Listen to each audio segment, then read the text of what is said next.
G'day guys and welcome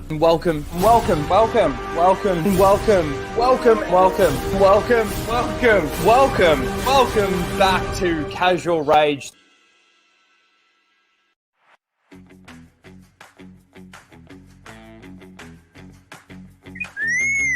Prepare to start the show, R2. This is where the fun begins.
Hello everyone and welcome to Casual Rage 160, where we casually rage out about the topics of the week. It's been a very, very quiet week in the world of Star Wars and Lucasfilm and, entertainment, really. I haven't really seen a lot. I haven't heard a lot. So we'll have to just see how we go today. It's probably going to be a little bit shorter, although we do have a little bit of an EFAP that we're going to do. Maybe just leave that as a little bit of a surprise for you. We're going to talk a little bit about Obi-Wan Kenobi. We're going to talk a little bit about Skeleton Crew. I realized last week I mentioned that we don't really know anything about Skeleton Crew. So I thought I'd just go digging a little bit to see what I could find. And honestly, I couldn't really find that much. I want to know what this story is going to be about. I found the best thing that I could possibly find on that. And we're going to go through a couple of the actors that are apparently in this show that's coming. We might also see what the plan is. I think they just said 2024 in regards to release date. I don't think they've given us any specifics in regards to month or anything like that. We're going to talk about Mando Season 4, a whole heap of Daisy Ridley stuff. We got Seal of the Week, and we've also got a trailer that we're going to watch that I saw a couple of people go, "Hey, this doesn't look too bad," but we'll have to see what we think. True. So excuse me if I sound a little bit nasally. I haven't been feeling well the last 2 days. I'm sort of starting to feel a little bit better today. I wasn't actually able to do hump day this week. I've been working through it, like in my job, working through it. But it hasn't been all that great. So excuse me if I'm making some fucked up noises. But let's quickly say hello to the chat and see who we've got here. Nitrium says, Obi-Wan Kenobi Season 2, a sequel to a show no one wanted in the first place. Correct. Well, and we got a little bit to talk about with Ewan McGregor, Obi-Wan Kenobi himself. We've also got Lethal Lightning for $2. Says, Blabs is Sparrow. Thank you, Lethal. And he also gifted a membership to Nitrium. Thank you to both of you. Legends. And then Nitrium sent a $2 New Zealand super chat saying Lethal Lightning is Sparrow. Thank you. Appreciate that. Mud Crab, I've seen all your comments as you've been writing them in. Yes, okay. It was just bad, but it's still not good Star Wars. It's not a good show, and it's not good Star Wars. So I don't know if I really lied. Did I? I don't know. We got Corey in the chat. Good to see you, Corey. How you doing? Who else have we got here? Miss J. Yes, like I said, I am feeling a little bit better, but still not great. Still not 100%. So yeah, fucking, I don't know what it is. I don't know what it was. On Wednesday, I went to work. I had a little bit of a niggling headache. I was taking Panadol all day, and it was sort of like got a little bit better, and then it got worse.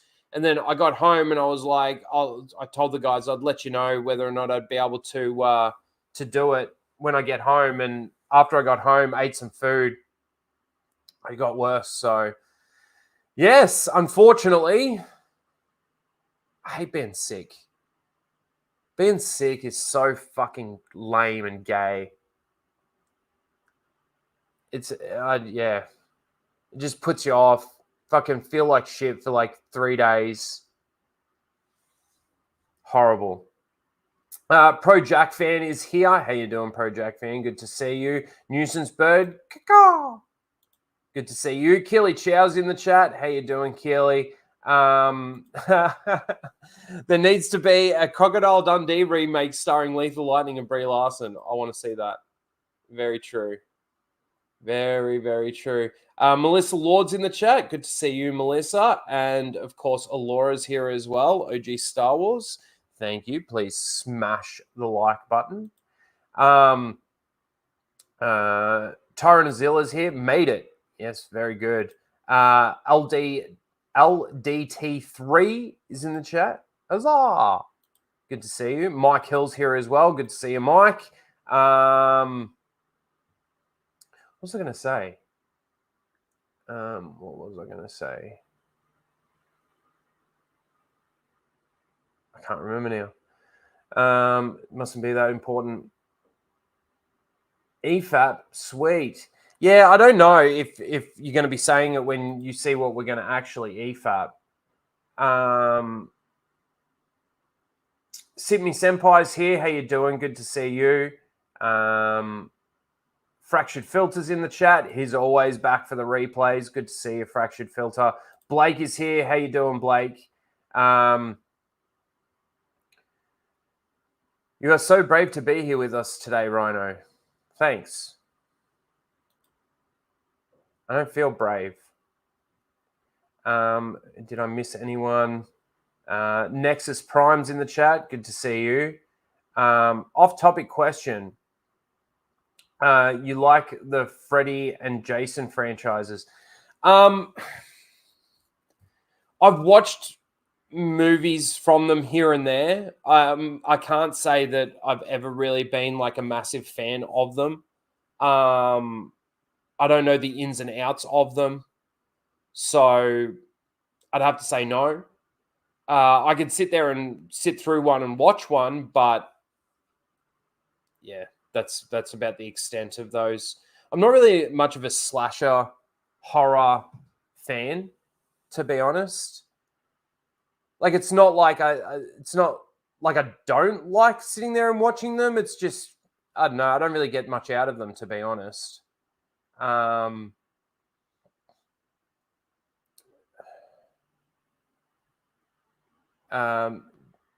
Jack of all casuals is here. Good to see you, dude. The master of self-inflicted pain. The rage, it finally getting to Rhino. Yeah. I rage headaches into my head. Mr. Bantham's here. Good to see you. Valley Law is here. Good to see you. Alex Mason. All you guys. Good to see all of you here. Thank you for being here. Thank you, everyone, for being here. And hello. Hello. Hello there. What was I going to say? Oh, that's what I was actually going to say. So at the beginning of the week, my plan was on Thursday night, last night, I was going to start doing my Stargate SG-1 rewatches, reviews, and breakdowns. But because of how I was feeling, I didn't actually do it. So my plan is I want to try and do one episode a week. It's going to take a long fucking time doing it that way, but it's the best that I can do. If I get home from work one day and I feel like doing another one, then I'll do another one. But I'm going to sit down, obviously, record myself watching the episode exactly how I do all my Disney Star Wars review stuff. As the episode's playing, you get a few reactions here and there. And then at the end of each episode, there'll be like a little bit of a breakdown, a little bit of a review, my thoughts on that episode and everything. The other thing that I'm going to be looking at when I do this rewatch, because what's this going to be? The 5th time I've watched it from beginning to end, something like that. We're going to be looking at the evolution of all the characters, especially characters like Tilk. His arc and his, like, there's a lot of comedic value there from him because he doesn't know like certain phrases or the lingo that's being used.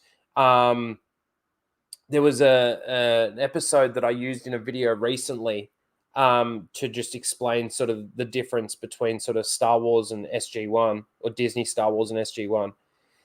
And there's a moment where Daniel, they're in hiding from the Jafar, and Daniel says to Teal'c and Jack that, you know, maybe they should just stay here until things calm down. And Teal'c says, in fact, Daniel Jackson, things won't calm down, they'll calm up. And Jack has to correct him and say they're going to escalate. That's what the term that you use. And it's great to see, like, you know, Teal'c doesn't get it. So it's a really good thing. But also, too, I'm going to be doing this watch through, viewing the SGC as its own character. Because that's something that I noticed when I got to the end of like season 10, and then I went back to the beginning and I started watching it with a mate of mine. I'm like, whoa, the SGC like in season 1 is just so basic. They don't understand it still. They don't, you know, like all of season 1 is sort of world building. That's what season 1 is all about. But yeah, like the SGC itself, you could say, is a character within itself. Anyway. Yeah, so we'll definitely be looking at that as well as we go through. So in regards to that, like I said, I wasn't actually able to sit down and do it last night. So I'm probably going to try and do...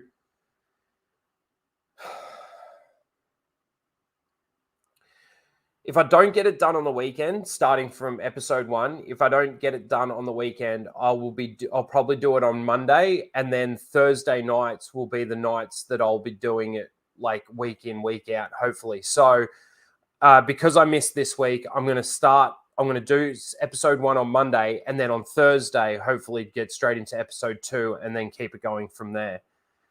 So you can expect those really soon. Really, really soon. Am I going to watch the movie as well? I thought about it and I'm like, no, I'm not going to do the movie. The movie's great. And obviously episode 1 of season 1 starts a year after the movie. You know, it's funny. I realized this, the way that they portray the Gould in the movie, like he looks like just an alien. It looks like one of the Asgard almost. But that's not what they look like. They're just, little worm things. So obviously there was a bit of a change there. I don't know where that came into it, but yeah. Anyway, so there's a bit of an update for you on Stargate SG-1. Sorry guys, I'm a little bit, I'm not doing great. I'm trying to push through. Okay, let's get straight into oh, you got to do the movie. Problem is with the movie is it's like if I'm going to do the movie, I don't think I'm going to do it like where you sit there and see my reactions as I'm watching it. If I'm going to do the movie, then I would just do it as like a review.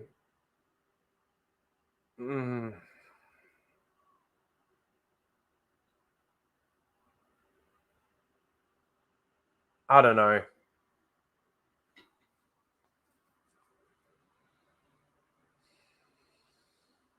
Man, I could almost do a review of the movie without even watching the movie again.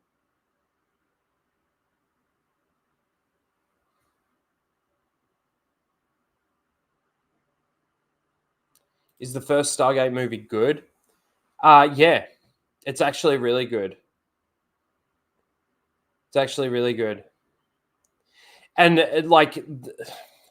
this is something that's like, see, if there was some studio out there right now that was going to, let's say they didn't do Stargate SG-1 and they never moved forward with the story or anything.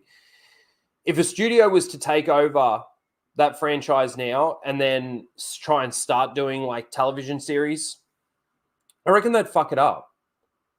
My whole point is like the connections that are made between the show and the movie, especially in those first couple of episodes, fantastic. Like really fucking good.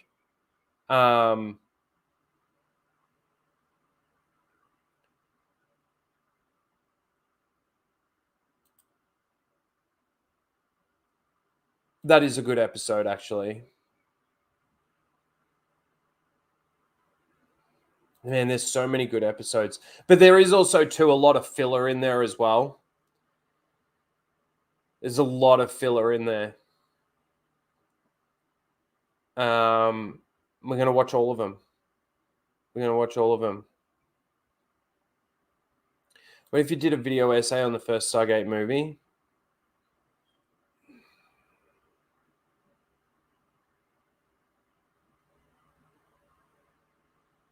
It's not a bad idea, actually.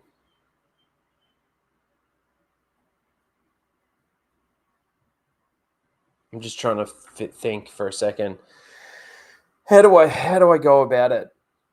I don't want to put off starting the episodes. Maybe while I'm getting through the first season, I'll put together a script for a video essay for the movie and just release that once I've actually got it done. And I'll try and get it done before I complete the first season. We'll see. I'll work something out. Are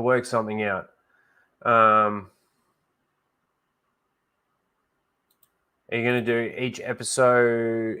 Are you going to do a review for each episode by yourself or special guests? No, I was like the video reviews will just be by myself.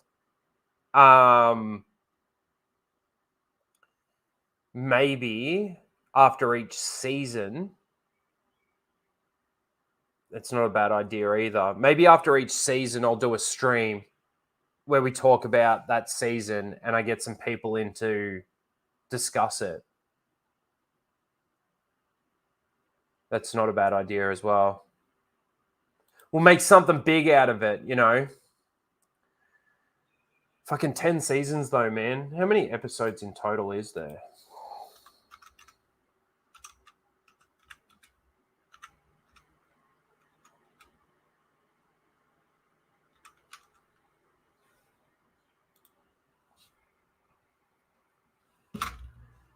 Ten seasons overall, yes.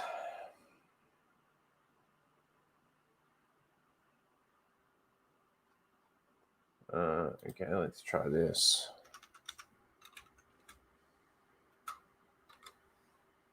$214 episodes.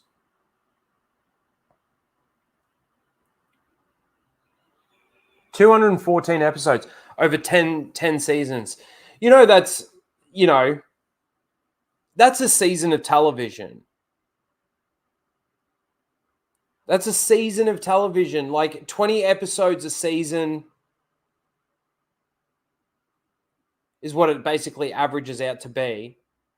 It's 21.4 episodes a season. And that, like, you think about the seasons of television that we're getting now. You get some here with 6, you get some with 8. What has happened? What has happened? It's horrible. Anyway, like I said, Stargate will be starting. I'll work out what I'm going to do with the movie, and I'll work out what I'm going to do in regards to even just having some discussions with people.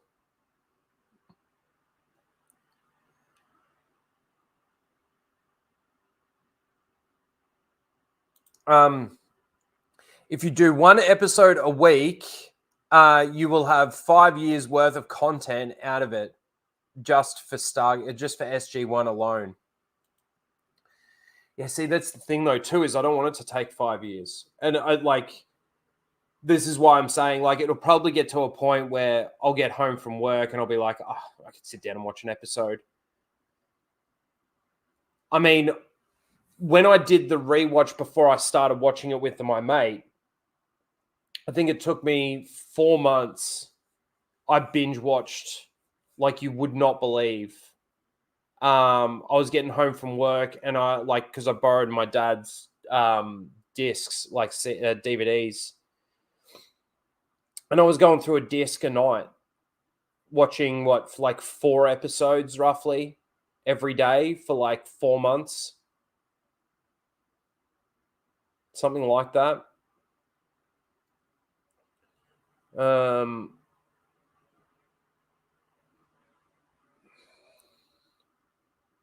Yeah, 6, 8, 10, 12, 13 is a normal season length now. That's right. And I think that's horrible. I mean, the problem is, though, is that they'll do, like, let's say the Ahsoka series, for example. They did 8 episodes for that. And they really could have done that entire, what they needed to do with that story in like 3 episodes. This is the thing. Television and movies are different. Very, very different. And it's almost like what they're doing now is they are turning, like, even though they're sitting down and writing a season of television, they're writing it like they would a movie, not like they would a TV series. This is the other thing too with the filler stuff, right? Like, with the Ahsoka show, there was probably 4 episodes there at least of filler, half of it. I don't mind. Even in Stargate SG-1, there's filler episodes that really mean nothing to the overall story. But you got 20 episodes a season. When you got 20 episodes in a season, you can have this isolated mission that has nothing to do with anything else, has no connection, whether it be backwards or forwards, there's no connection. It's just an isolated story.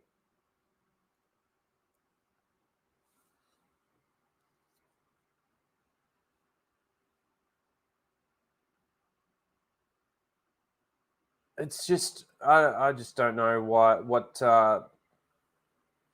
these studios are doing now when it comes to television. I mean, there's some places where, let's say an 8-episode season, I think works, but they fill that 8 episodes with just constant connection to the main story. There's no filler in there, and that's fine. Something like a great example of that is actually Reacher. Reacher season 1, 8 episodes long,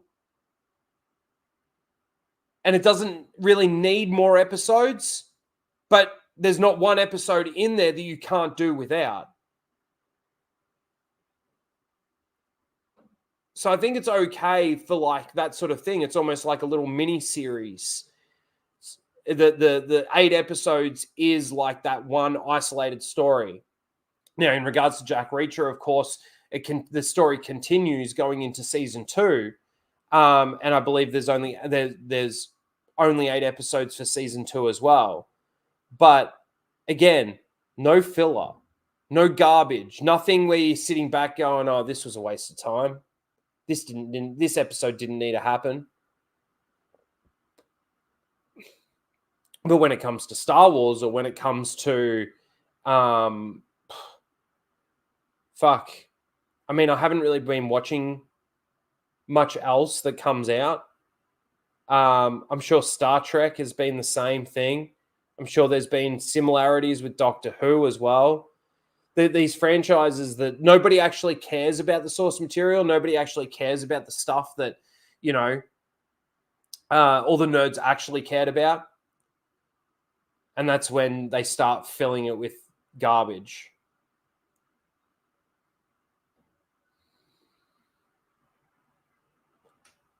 Mandalorian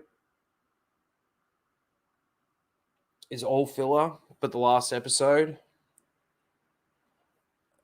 I'd argue that the last episode is probably more filler than the filler stuff.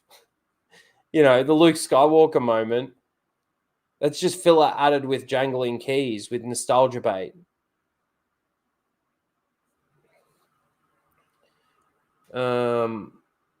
Anyway. Fear of FEMA, good to see you, man.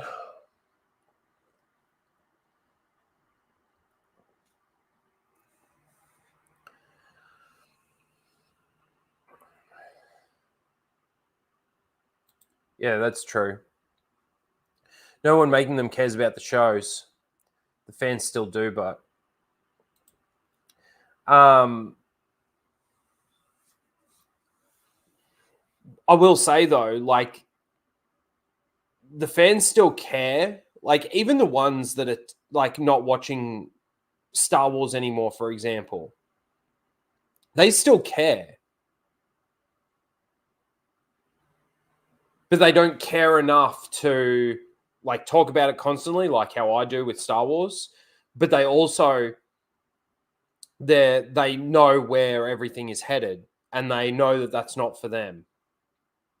It's for the shippers, the pronoun people. Did you check out the new Ghostbusters trailer? Is that really recent? Because I did watch the trailer for the new Ghostbusters, the second one that they're doing, but that was a while back, unless there's a new one that they've just come out with. I saw that at the Super Bowl they're going to have a TV spot for Deadpool. I saw that announcement. Wonder if they're going to have Taylor Swift fucking do a performance. I mean, if the NFL don't, and like Kansas City's fucking in the playoffs. In the playoffs. They're made it to the Super Bowl again. If they don't get Taylor Swift to perform, it feels like a wasted opportunity.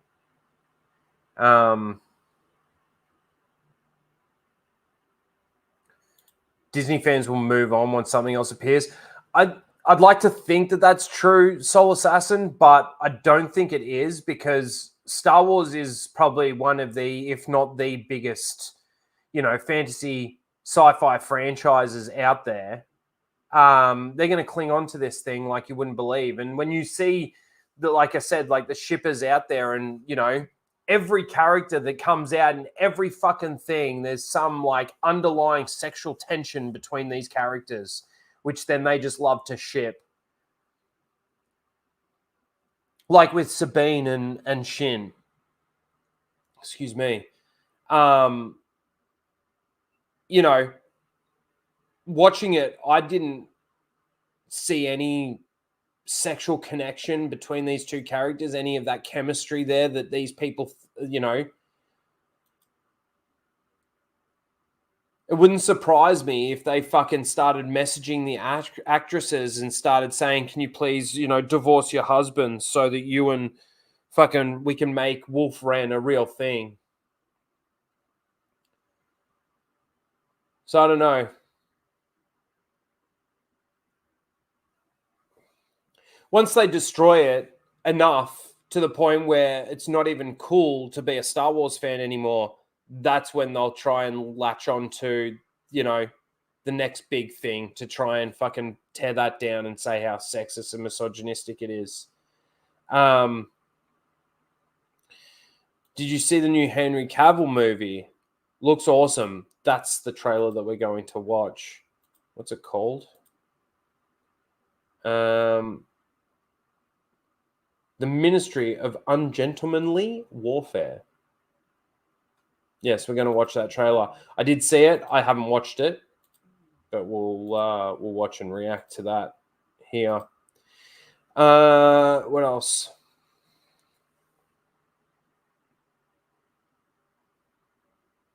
Ventress got the I'm Not Dead card. Then again, the books in Disney's canon don't matter. That's true. They don't matter. Dave Filoni has made that very clear that they don't matter. Does anybody know what Skeleton Crew is about? That's a great question. And that's a question that I actually asked last week.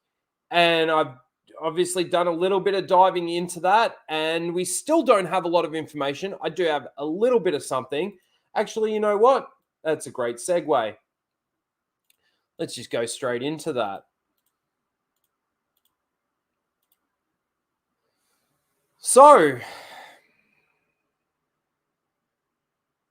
Disney announces 5 main Star Wars actors for next show after Ahsoka. Now, this is from October 12th, 2023. But this was the one where just this little paragraph in here. The story will follow 4 young characters who make a mysterious discovery that gets them lost in a strange and dangerous galaxy. That is about the extent of what we know Skeleton Crew actually is. That's basically the synopsis that I can find to tell us what Skeleton Crew is actually going to be about. Hey, I'm 100% with you there. Like, this is going beyond producing something that people didn't care or ask for. Well beyond even like the Obi-Wan Kenobi show and stuff like that. But that's it. 4 young characters who make a mysterious discovery that gets them lost in a strange and dangerous galaxy.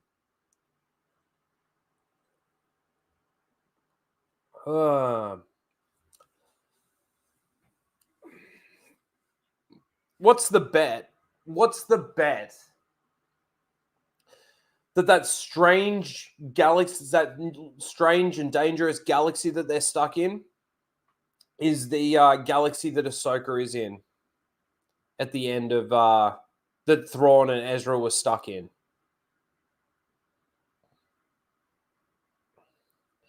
I mean, I don't even know when this is actually supposed to. Just give me a second.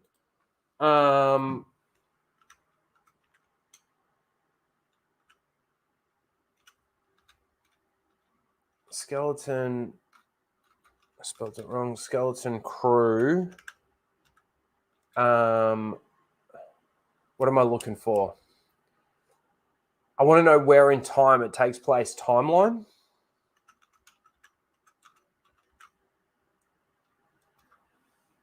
Skeleton Crew timeline.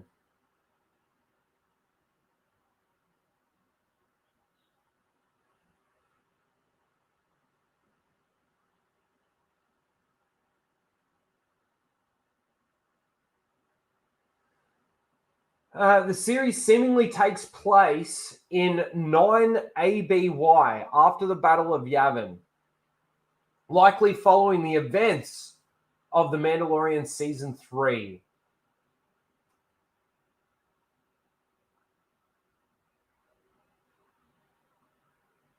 So are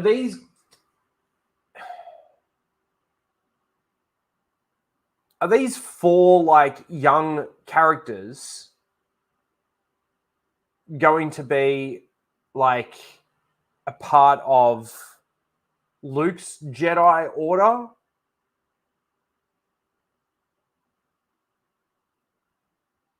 Nine ABY. When did the second Death Star get destroyed? How many years after the Battle of Yavin was that? Does anybody know without me actually having to search it?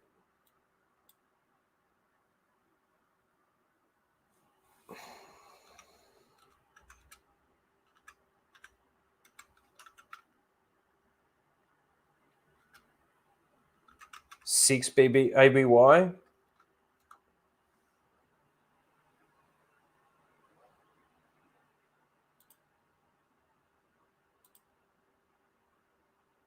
Okay. People are sort of saying 4, 5, 6 ABY. We can work with that.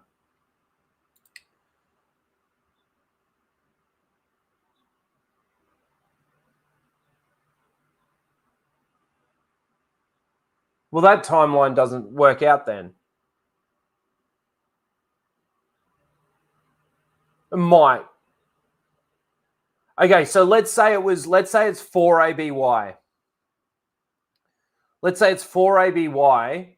Second Death Star gets taken out. We were told that The Mandalorian takes place 5 years after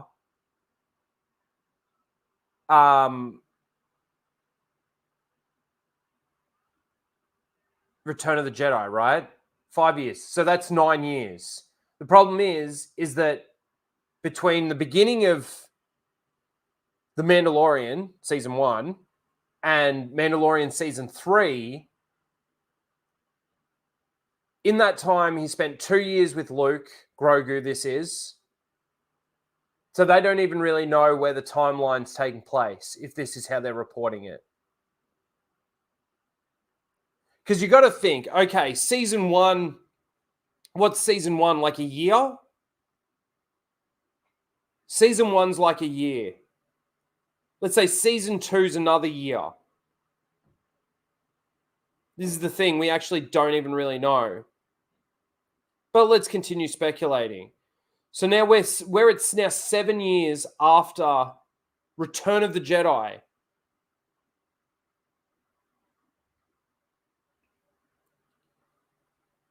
Then there's 2 years with Luke.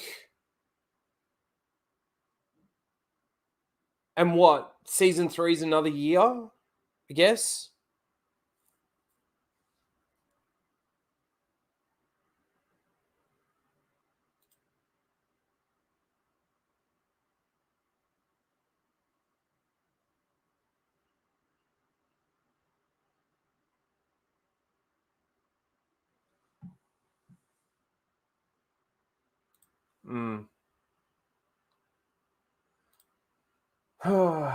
Anyway, that's the extent of what we know of Skeleton Crew. Crazy, isn't it? But let's see. Let's take a look at who's starring in this. We've got Jude Law as the lead, I guess. And then you got a whole heap of kids that nobody's ever heard of. Ryan Keeler Armstrong.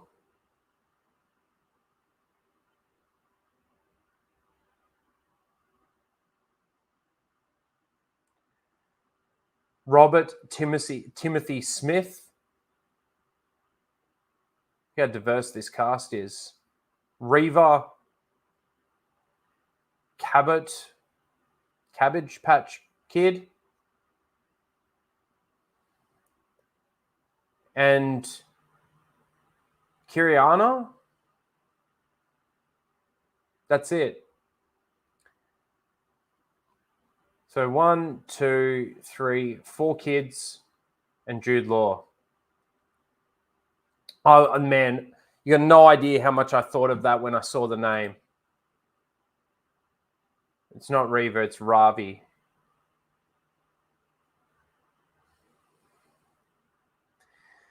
So that's what we know about Skeleton Crew. Those 4 kids, those poor 4 kids, careers are over.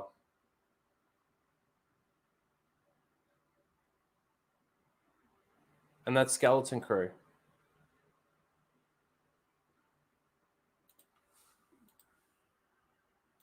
Let's see. Yeah, you said. Hang on.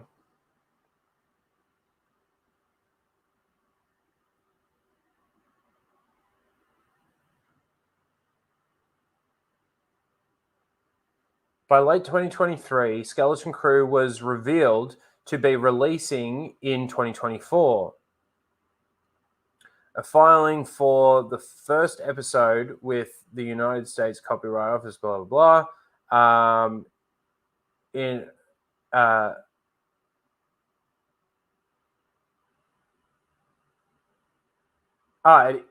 That Copyright Office indicated an approximate release in January 2024. Well, we're now February 2024, and we still know nothing.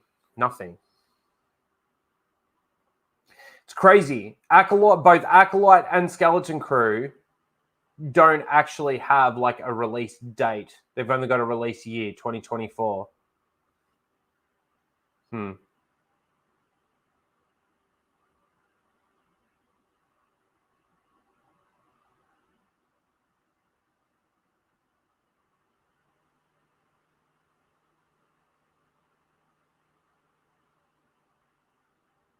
Is that official?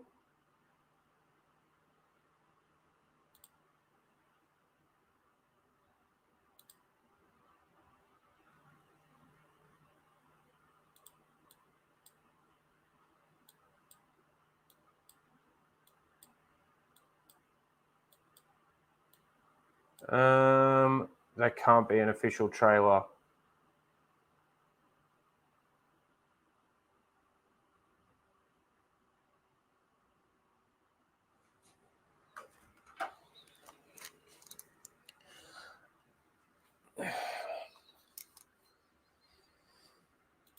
Let's have a look.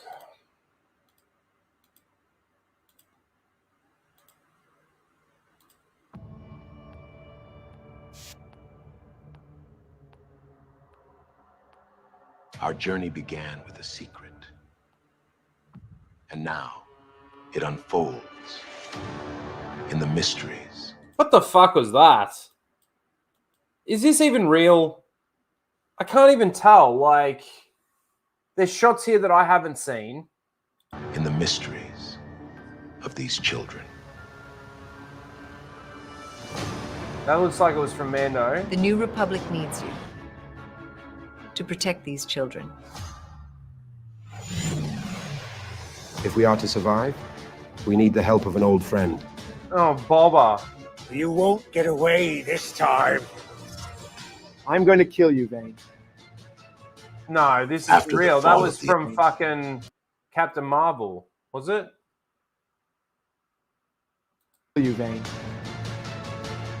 After the fall of the Empire, the New Republic still could not bring peace to the galaxy. We need to destroy the pirates. Not yet.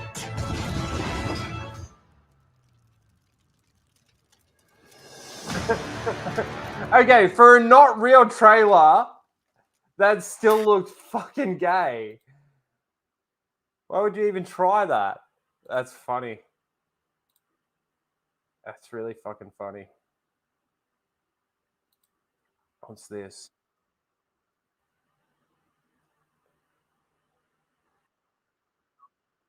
Oh, no. We're not watching that.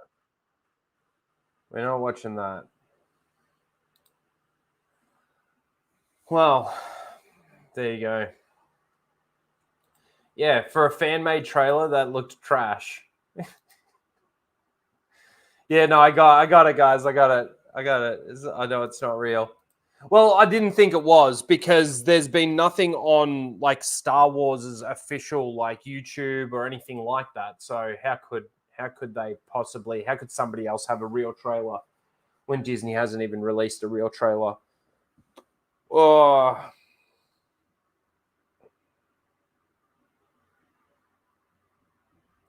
But there you go.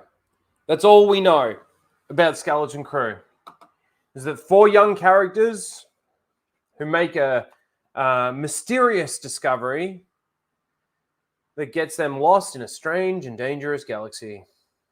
Woo!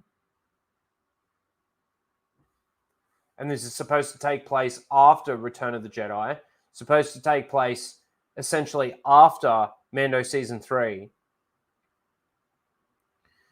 See, the other thing too is like the universe is a mess when it comes to fucking time. It really is. And it's crazy to think that the people that are creating the shows or, you know, movies, whatever, creating the stories, if you can even call them stories, don't even have a grasp on where we are in the universe, the timeline, all of that sort of thing. Crazy. Lost in Space Star Wars Edition, yeah.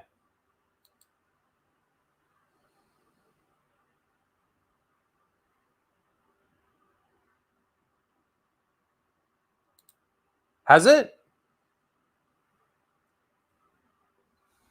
All right, let's see.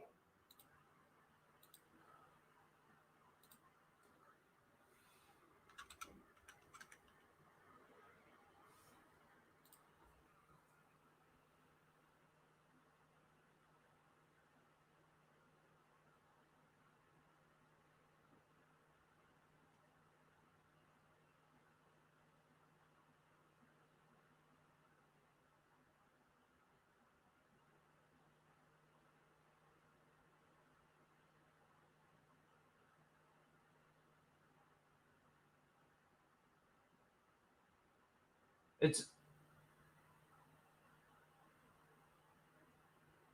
looks like there's a leaked trailer. Oh my god, that looks stupid. But every other trailer that's on there comes from Darth trailer, the one that we just watched.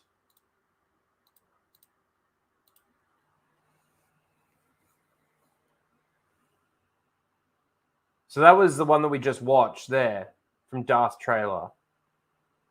That's Darth trailer.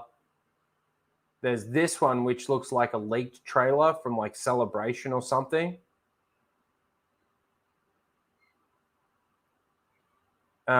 Screen Culture's got a trailer out for it.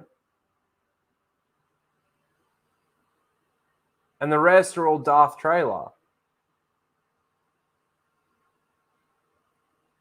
There's a leaked... All right, hold on.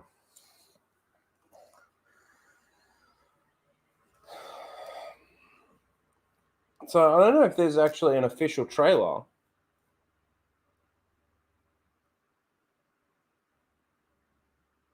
That's the one from Celebration. What's this one, though? This change.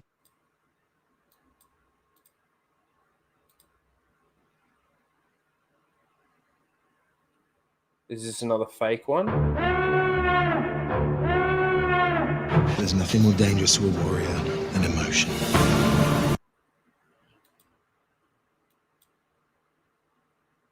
Yeah, that doesn't look like any of the actors that we just saw. The world.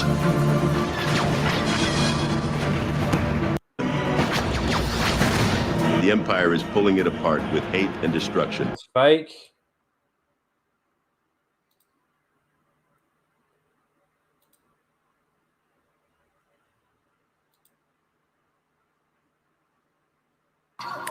enjoying it? Exciting?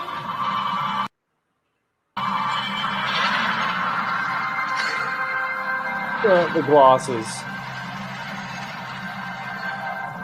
Wim, you better be studying. Wim?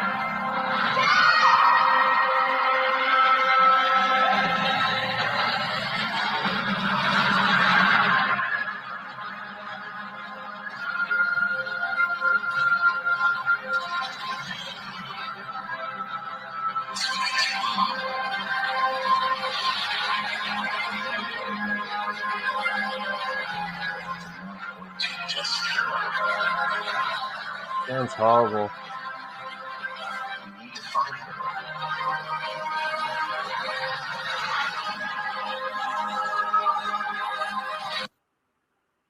That what? Just cuts off. So that's all we've got.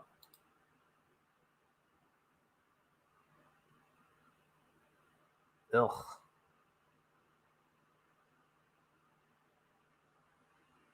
So cut off too. Everyone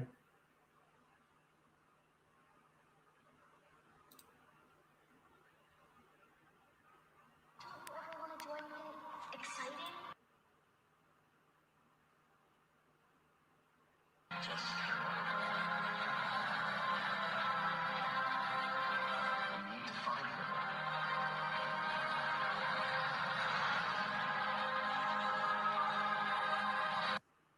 Yeah, it cuts off as well. Fucking looks stupid.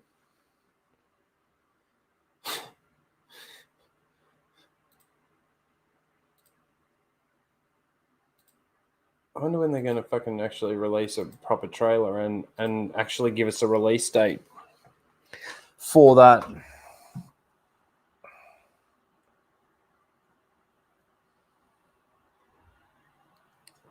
Why are they still wearing glasses in a galaxy far, far away? Yeah. Well, why are they using paper in a galaxy far, far away? Have I seen the leaked Acolyte trailer? No.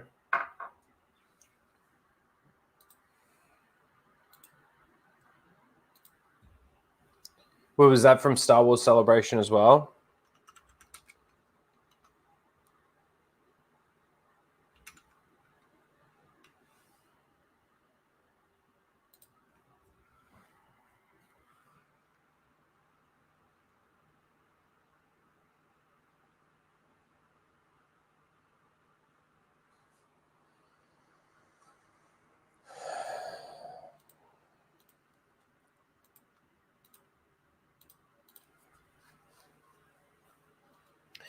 I'm guessing it's this top one. Still totally to break down. So Charlie Burnett's Jedi gets improved screen time with. We don't want commentary.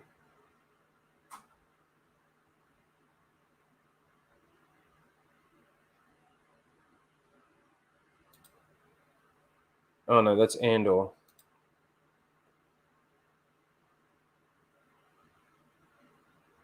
Oh, this guy, he makes fake fucking trailers. It's got 900,000 views.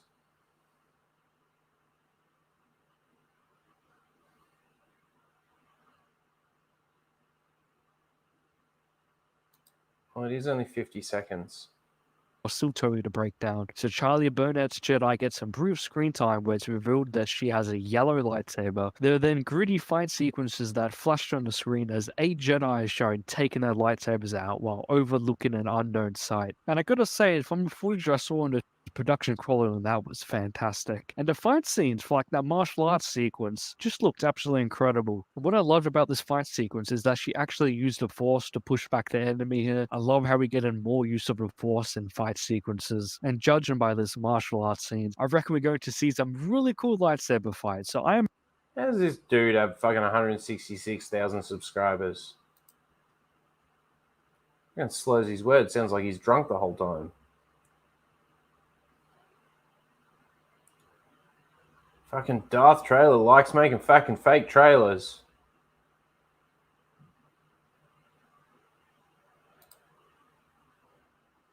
E aí galera, beleza pessoal? Bom, nesse vídeo aqui galera, Bom galera, essa é a primeira I produção don't want do fuck. I just universo want to see the fucking leaked trailer commentary in a fucking whole nother language. Oh well. Maybe we'll find it and I'll fucking watch it next week or something. Maybe it got taken down. Looks like Ahsoka. Yeah, it's because they're fucking. That's all they used, just fucking Ahsoka footage. We're doing Seal of the Week early. Yeah. Yeah. All right.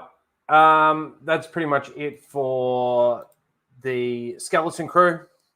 So that's what we've got to look forward to though this year, guys. Skeleton Crew and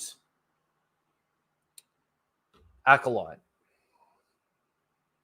Yeah, there's Bad Batch coming out at the end of Feb. Fuck, that's going to be interesting.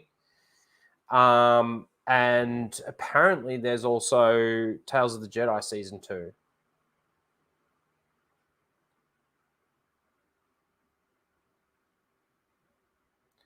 Yeah, fake trailers certainly do. Bring in the clicks. Maybe that's what I should do. Just put together fucking fake trailers. Just do fucking voiceovers for it.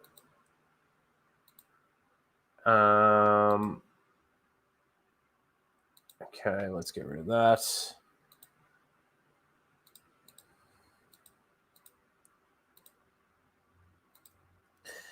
Okay, so Ewan McGregor would love to make Obi-Wan Kenobi Season 2 and talks Star Wars prequels. I don't need to go through the article. They're basically, Star Wars Holocron pulled out the basically the quote that I wanted to go over.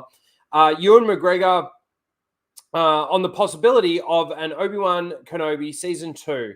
I would love to do a second season, but there's no talk of it yet. There is a lot going on at Disney. Well, yes, there is a lot going on at Disney. A lot of crap being made over there at Disney. This is what I don't get. You know, I thought that, you know, these actors that have played roles for George in the past would have a lot more knowledge and a lot more respect for their characters. And I thought Ewan McGregor was one of those people. I thought Ewan McGregor would have been one of those people that's like, you know, even throughout the creation of Season 1 of Obi-Wan Kenobi, sitting there, like a bit like how Mark Hamill was when they were doing Last Jedi. You know, coming out and basically saying, I fundamentally disagree with every facet of what you're doing to this character or whatever, you know. But these people don't care. It's just a paycheck to them. And no doubt for Ewan McGregor, coming back as Obi-Wan Kenobi is a fucking decent paycheck. Curious to know, actually, how much he got paid for Season 1. But, you know, it's a bit like when people, like there was the Godzilla -1 director who said, you know, I'd like to throw my hat in the ring to do a Star Wars movie or something. It's like, mate, I don't think you actually quite realize what you're asking for there. You know, you're still thinking of times when George Lucas still owned it and that, you know, he would probably be looking over your shoulder a little bit to make sure that there's a good amount of continuity and there's a good amount of law and structure and the rules are kept in check. But not with fucking Disney Lucasfilm. It would actually be more, it would seem more like the fact that Disney Lucasfilm make a concerted effort to not keep continuity, law, and canon and all of that sort of thing in check.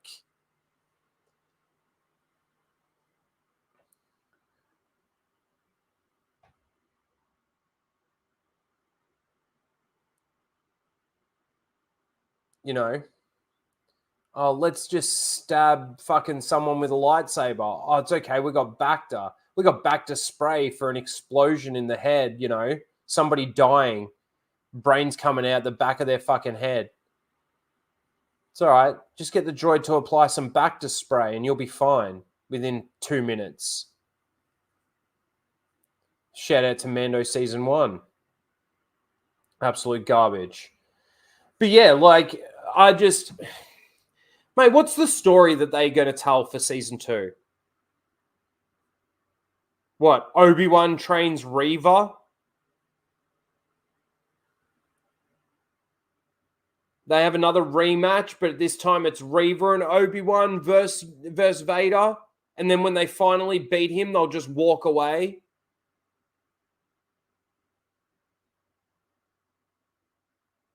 He's met Luke now. Surely with that little interaction that they had, Luke can't possibly think that he's some kind of hermit that he barely knows.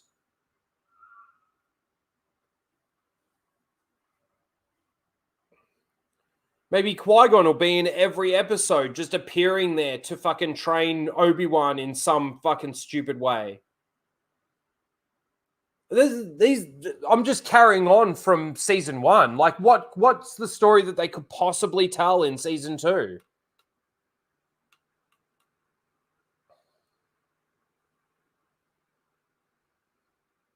You know how they get people with the nostalgia and everything too?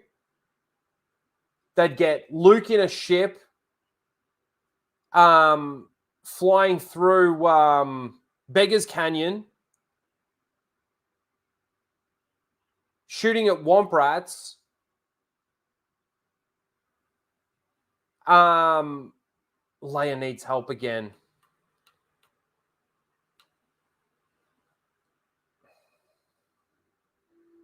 Maybe Obi-Wan will need help from fucking Bail this time. They can switch it around. Star Wars Marvel Purist, thank you for stopping by. Good to see you. Busy day. It's all good, man.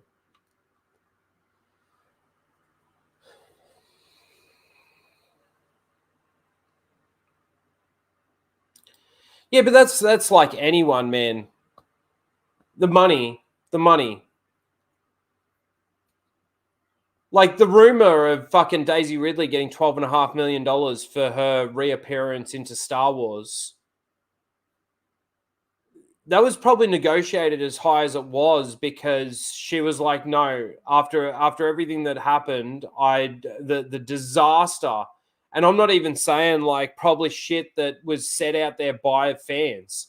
You know, just the disaster of production of those fucking 3 movies. Why would you want to be a part of that? You got no structure.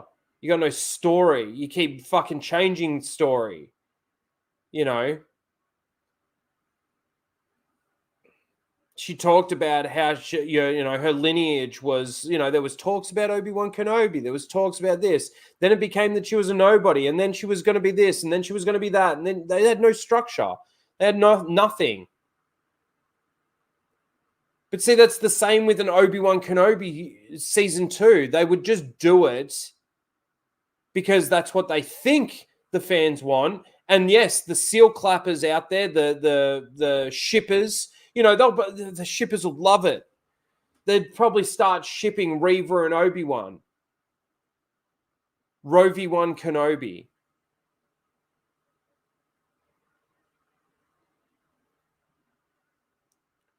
Fuck it. At this point in time, why not just bring back Mace Windu? Have him show up on Tatooine and fucking... Then he takes Reva and then we can do an offshoot of Black Jedi in space. Reva and Windu. We can call it Rindu. Well, that's what the shippers will call it.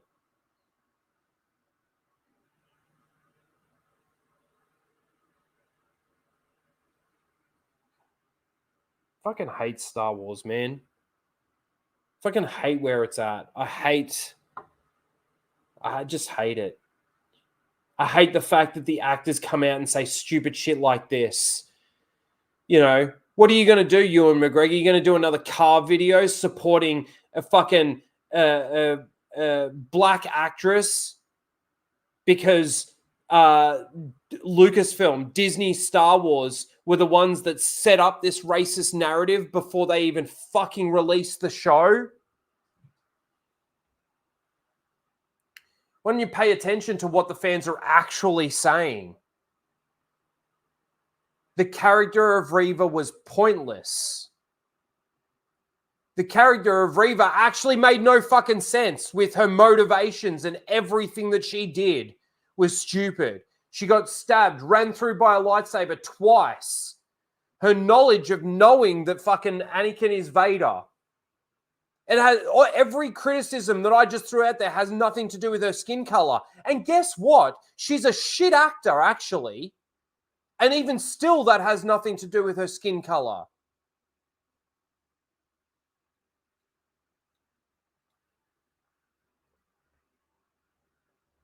Fucking Reva.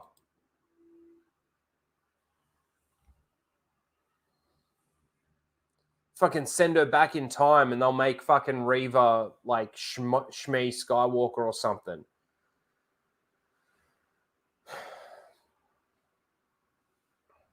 Oh, Reva is Finn's mum calling it.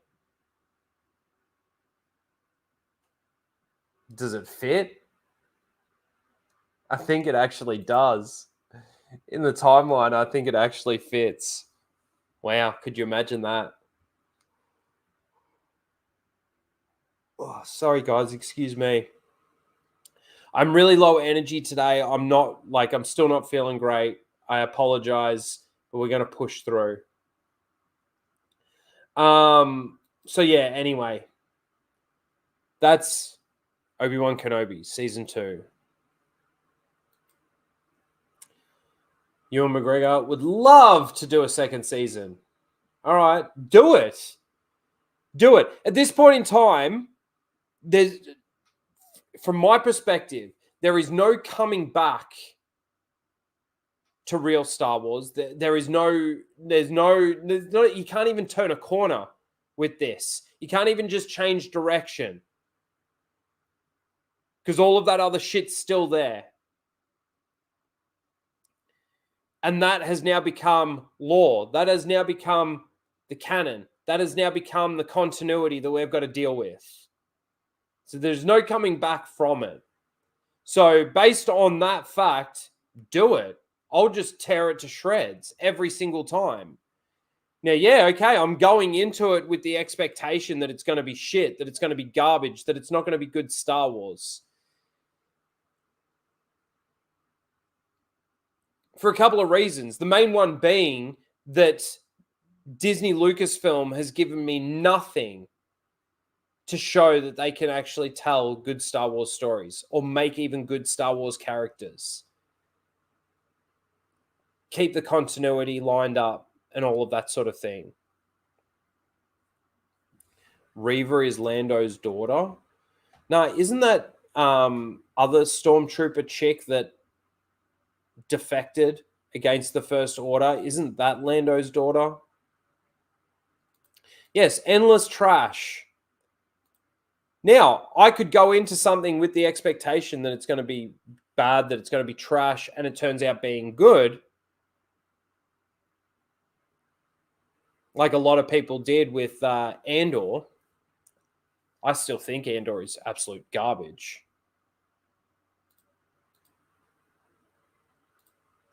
Anyway. If it's good, I will say that it's good.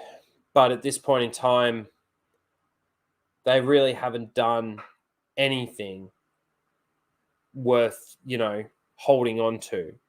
Even the 1 or 2 episodes in Bad Batch Season 2 that I thought were actually decent episodes, it's a diamond in the rough. It's not even a diamond in the rough. It's a cubic zirconia in the rough.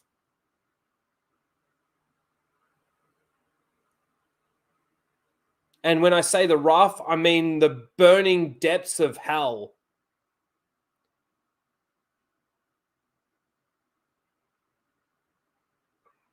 That's what those couple of episodes are. It's a cubic zirconia, I think that's how you say it.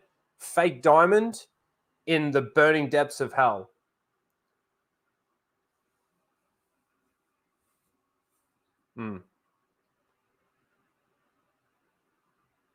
Aladdin is the real diamond in the rough. That's right. And then there's this. Now, I'll blow that up a little bit, make it a bit bigger here. So, Katie Sackhoff on The Mandalorian Season 4 production. The next season of Mando hasn't started production yet. Okay, this is where I'm getting a little confused by all the announcements and everything that we got out of Lucasfilm in the last month, you could say. Especially with the announcement of Mandalorian and Grogu. That movie that they're going to be doing. Now, yes, I know it's essentially at this point in time titled Mandalorian and Grogu, but they've already come out and said the Mandalorian could be anyone. You know, could be any Mandalorian. And with the way that they were moving with Mandalorian Season 3, with essentially Bo-Katan taking over that spot, it surprises me that Katie Sackhoff is saying that the next season of Mando hasn't started production yet.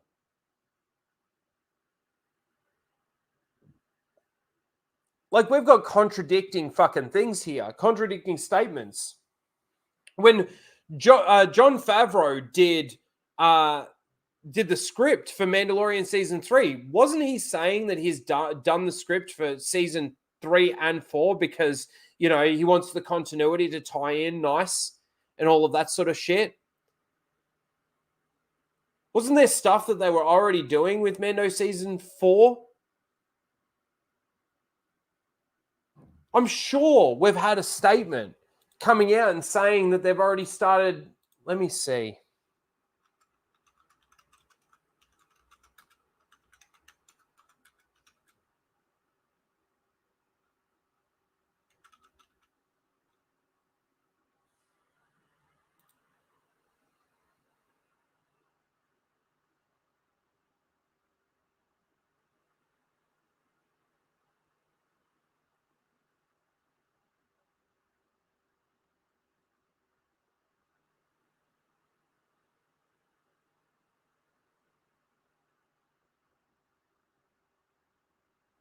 Okay, so she's saying, so they were set to start filming in October last year before the strike, but is now slated to kick off production in early 2024. Okay, so there could be a thing where maybe there was a little bit of a production thing that sort of started for it, but the fact that she's coming out and saying that the next season has not yet started production.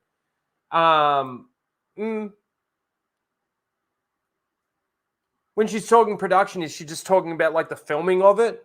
Because it would seem to me that they've already got a script. I mean, again, based on what Jon Favreau said while he was doing Season 3, you know, production had already started on Season 4 around the same time, didn't it? I don't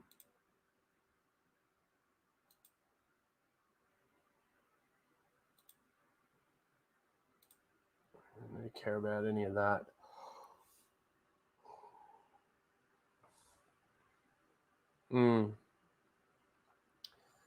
Anyway, I just it's just funny to me that it's got this announcement here from Katie Sackhoff has got a very similar feel to Rosario Dawson in regards to what she said about Ahsoka Season 2. She knows nothing. There is nothing. Nobody's approached me. Nobody's spoken to me. A week later, it's in development. Like, wouldn't you need to have that actress secured for a second season, you know, contracted, whatever, for a second season before you just announce that you're starting production of a second season?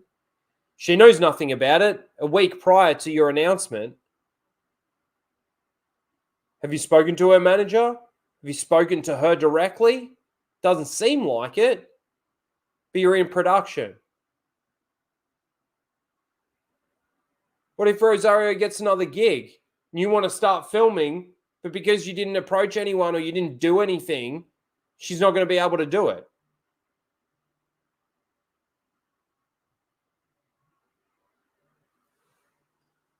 Sorry, guys. Give me a sec.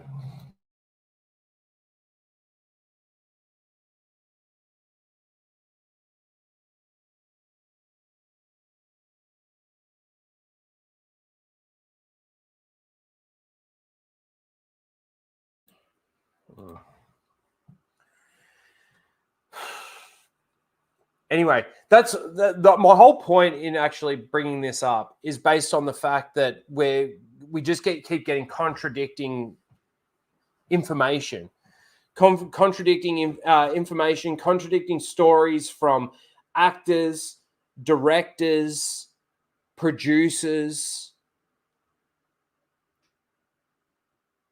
Just adds more fuel to the fire in regards to the fact that they have no idea what they're doing over there at Lucasfilm. They really have no idea. And you got people out there hoping that they can keep their role, hoping that they can do another stint like Ewan McGregor. Okay.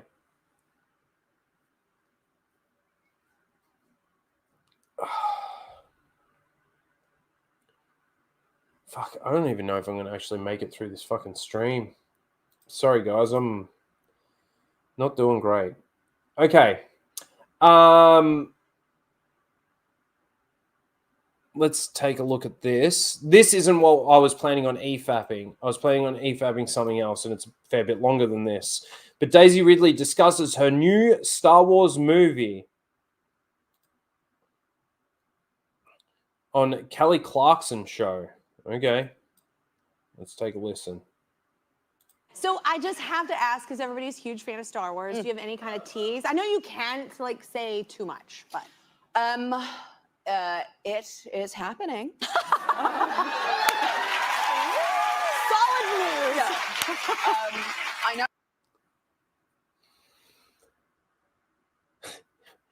The people, the studio audience that go to these fucking things.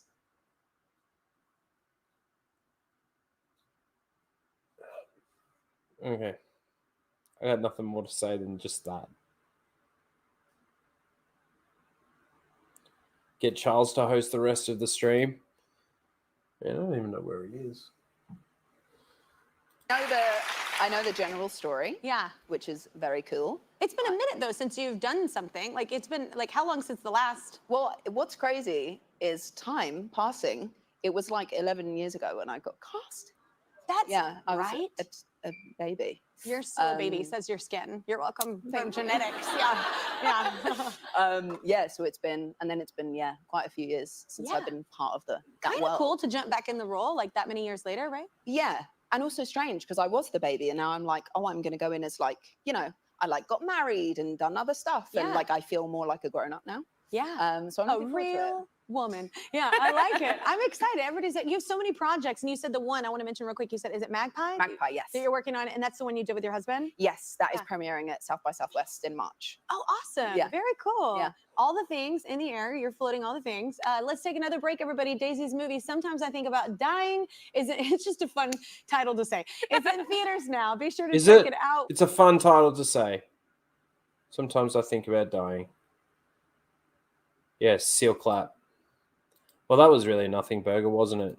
She gave us nothing. It's cool. It's a cool story. Cool. Sure it is. Sure it's cool. All right.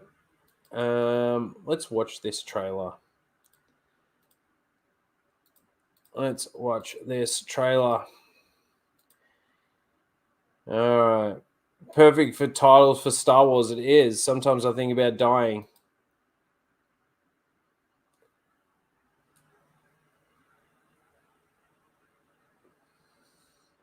Isn't Kelly Clarkson like a singer?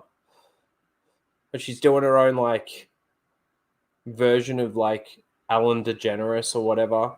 The View, bit of a mixture of the two. Anyway, here we go. So this is Guy Ritchie. Now, I like Guy Ritchie, fellow Australian. Guy Ritchie's the Ministry of Ungentlemanly Warfare. Let's take a look. Probably be the one thing that I'll just get copyrighted on for the entire stream. It was the same thing last week with the trailer that we watched. I can't even remember. All right, here we go.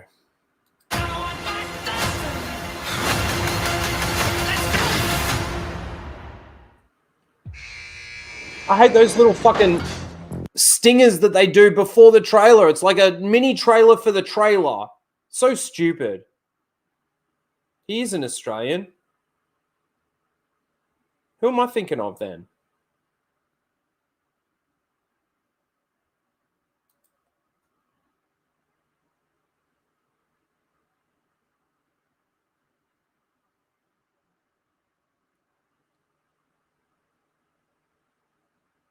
I'm thinking of the guy from fucking Priscilla, Queen of the Desert. Who's that? Isn't that Guy Ritchie? Or am I like completely off base here? Anyway, let's watch. Gus March Phillips, I have a mission I want you to lead. Thank you, Sergeant. What's the plan? To neutralize the German U-boats in the North Atlantic. Yes, Guy Pearce. Fucking Guy Ritchie. Fucking getting my guys mixed up. This is based on a true story? Plan. To neutralize the German U-boats in the North Atlantic. We're losing the war. Hitler's not playing by the rules, so neither are we. We both know that I'm not very popular with the administration. The reason they find you unattractive is the very reason I find you attractive.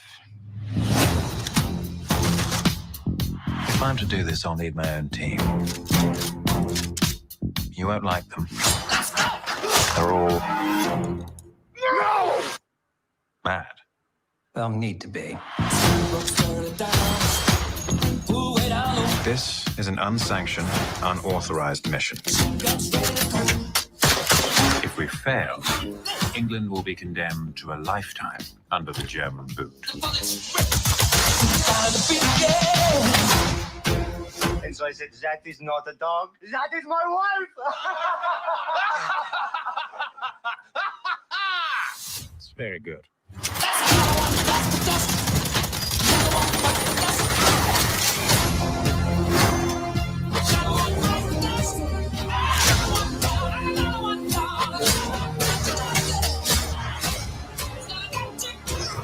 You and your operation are reckless.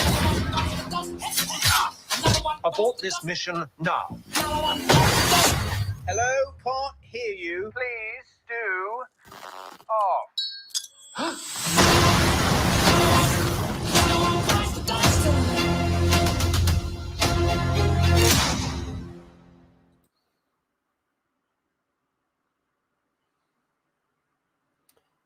That was okay.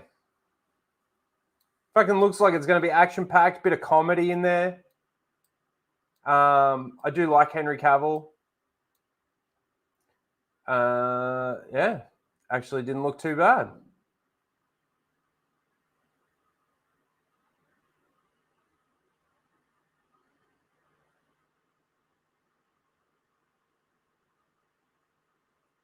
There you go. When's that due? Coming soon. That's when it's due.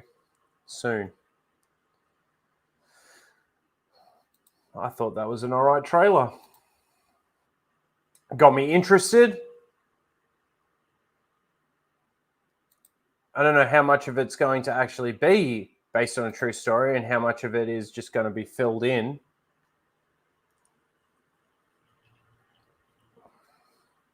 But we'll have to see on that one. All right.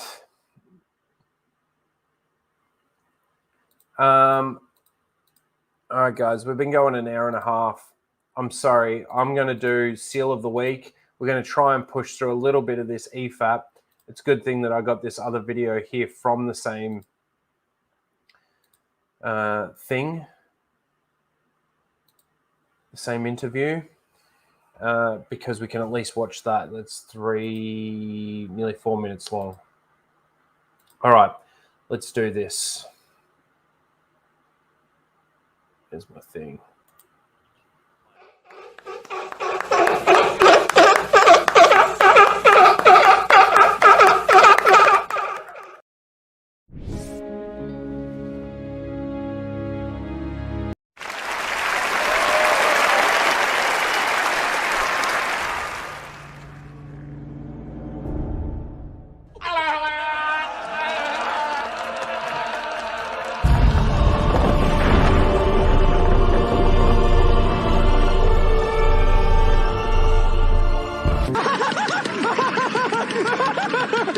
I'm all the Jedi.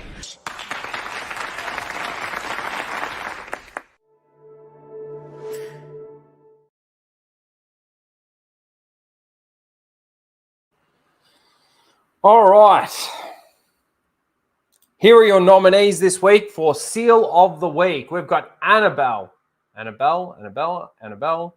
She's a 17-year-old she, her. Of course she is. I want the Rey movie to be so good that it is beloved by all Star Wars fans, and the fandom is united in their love for the movie, and Daisy Ridley is credited for bringing balance to the Force.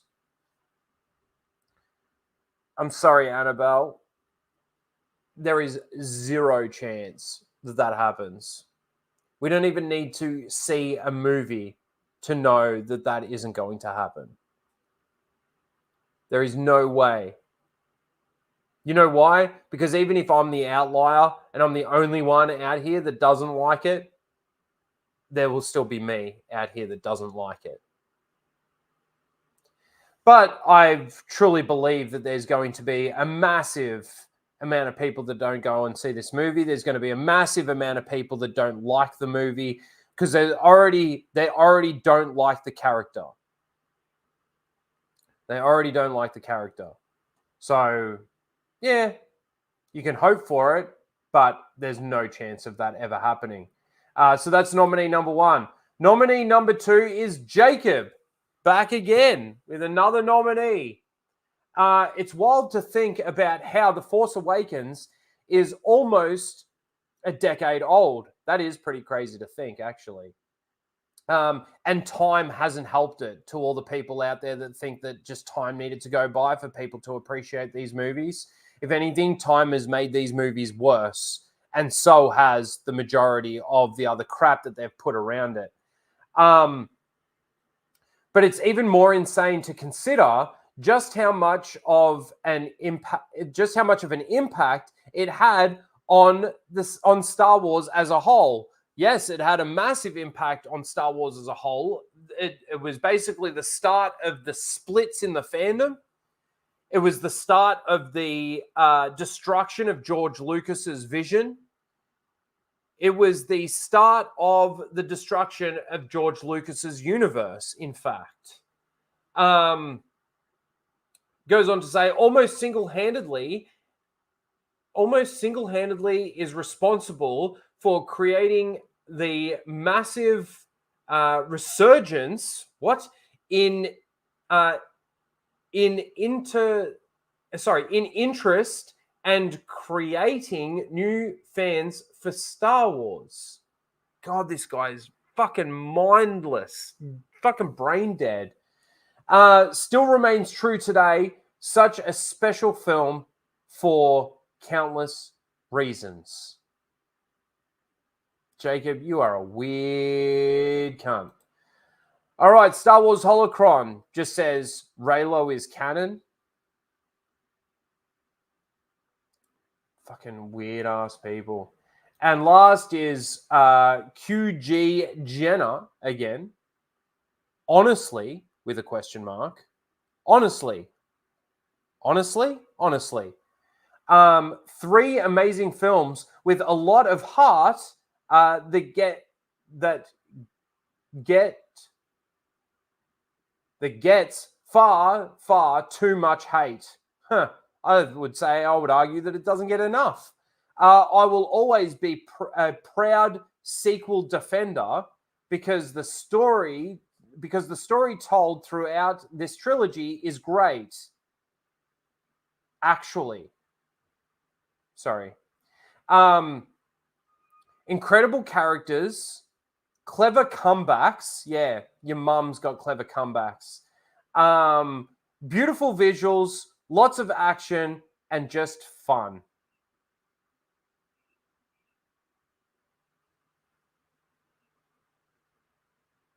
These people are exactly why Star Wars will never, ever get back or come back to what Star Wars is supposed to be. Ever. These weird people out there that the new fans that fucking Disney wants to culminate as their Star Wars fans. Don't give a fuck about canon. Don't give a fuck about continuity. Don't give a fuck about the lore. And they've got weird perceptions of what a good character and what good character development is. Clever comebacks. All right, let me put the poll in the chat. Seal of the week. 1, 2, 3, and 4. All right, get your votes in, guys. So 1, Annabelle, 2, Jacob, 3, Star Wars Holocron, and 4, Jenna. All right. Get your votes in. All right. So we're going to...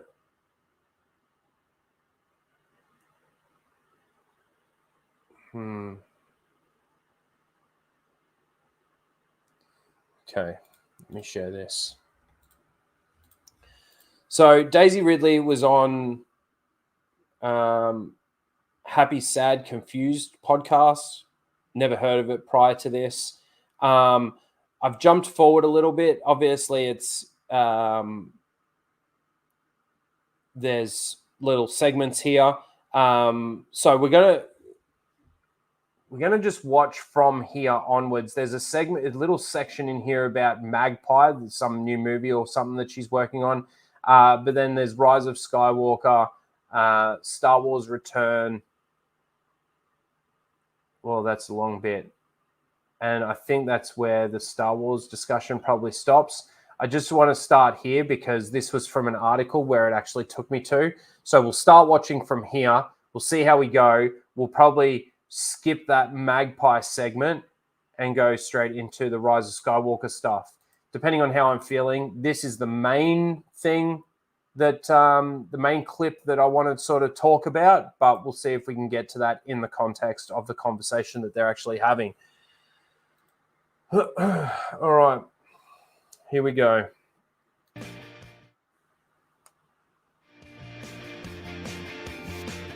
As I alluded to, this is a smaller film, like a 21-day shoot, right? You've done ginormous productions. For you at this point, having gone back and forth, is acting? Does it matter once you get on set? No. It's about a mood on set. It's about how your set is being facilitated, how your space is being respected, I guess. So for me, acting is acting, yeah. It's just, I literally just want to like do scenes with great people. Right. In what? The problem is for me is everything that I've really seen Daisy Ridley in, like there was that Chaos movie that she did with Spider-Man, Chaos Walking, I think it was called, or Chaos Talking, I can't remember, something like that. And it was fine. It was okay. She did an okay job, I guess. But I have a feeling that it's the way that the directors and the people behind the camera basically controlling her in regards to the way that they want to perceive her, like the character. And I guess she does a fine job in regards to that, but there's not a lot of character there. Anyway. Whatever way, which way? Do you find yourself like at a certain, is it always like the grass is always greener after you've done one? You're like, oh, I'd like to do a different, not even like genre-wise, but just like scale-wise. Or again, does it not matter? Scale-wise, no. Genre-wise, yeah. Yeah. Like I'm definitely like, I want to do all of the things. Yeah. But scale-wise, no. Like this was the first movie I made that was super tiny. But for me, I was just like, I think she's talking about this. and I drove myself. Sometimes I think about dying in the movie. And that's what happens. And that was like sort of fun because I'd like go and get my coffee. There's like a what do you call it? Like a little thing in a car park. Right. Like where you get coffee, but it's like a little shack. Oh, okay. Yeah, sure. In Astoria, Oregon. Uh-huh. And what's so funny is my trainer's other client went to that coffee thing and they were like, they were filming something here a little while ago. So I found that all to be like a real novelty. I can take care of myself. Yeah. And then honestly, the amazing thing was with Sometimes I Think About Dying, I was very let into the budgeting of it all. And because of that, I knew that I could do Magpie for what we had. Right. So that was like a great thing to think. We had 20, we finished on Sometimes I Think About Dying, we finished early every single day. And my word that I most use with Rachel is intentional. Like the shots were intentional, the coverage was intentional. Let's not get on set and figure it out. Like, no, there wasn't like loads of coverage to the point that I was like, oh, are we okay? She just knew what she wanted. And we all had space to try and play and all the good things. So when it came to doing Magpie, there was a feeling of, are you sure you can do this in the time? Because it was a 21 or a 23 dayer again. And I know nothing about either of these films. It's like, absolutely. Yeah. Like, absolutely. And I think you sort of need the person that's had that to like go, of course we can do it. And these two films you're an EP on, correct? Oh, no, I'm producer on both. Yeah. Having done Magpie, I'm like, I definitely was like a real producer on Magpie. Yeah. But Sometimes I Think About Dying, I was consulted on all the things, but it was a very easy producing gig because I was like, looks great. They seem great. And then it was great. Right. Yeah. Yeah. Did you clock when Barbie's trailer hit and the big line was, do you guys ever think about dying? I never clocked that until 2 weeks ago. How strange is that? Something in the air. There was something in the air, yeah. Yeah, but weirdly, I don't care about any of this. Fan of the film, all the stuff. This is the Magpie segment. I'm very excited about this. We were talking before we started rolling another new festival that's going to be knocked off the list for you, South by Southwest, which is a great one. You get a blast. We produced it. No one cares. Isn't that like, it's terrible, don't ever do it. Right. Luckily, it was good for us. So you did the road trip around Ireland. Did you stop at Skellig Michael for old time's sake? Didn't stop at Skellig, but did stop in Dingle, which is where we had filmed. Yep. And that was... No one cares. Okay. Let's talk a little Star Wars. Yep. Let's talk a little before Star we look Wars. ahead, which I know we can't say much anyway because there's not much to say, but we never really had a little postmortem on Rise of Skywalker. So if you'll indulge me, sure. I feel like we could have this conversation after each one of those three films. Okay. Divisive, to say the least. Yeah.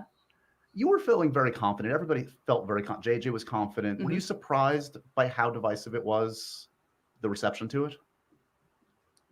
Or in your heart of how can you, okay, this is again one of those things where I kind of hate the question and I hate the person asking the question.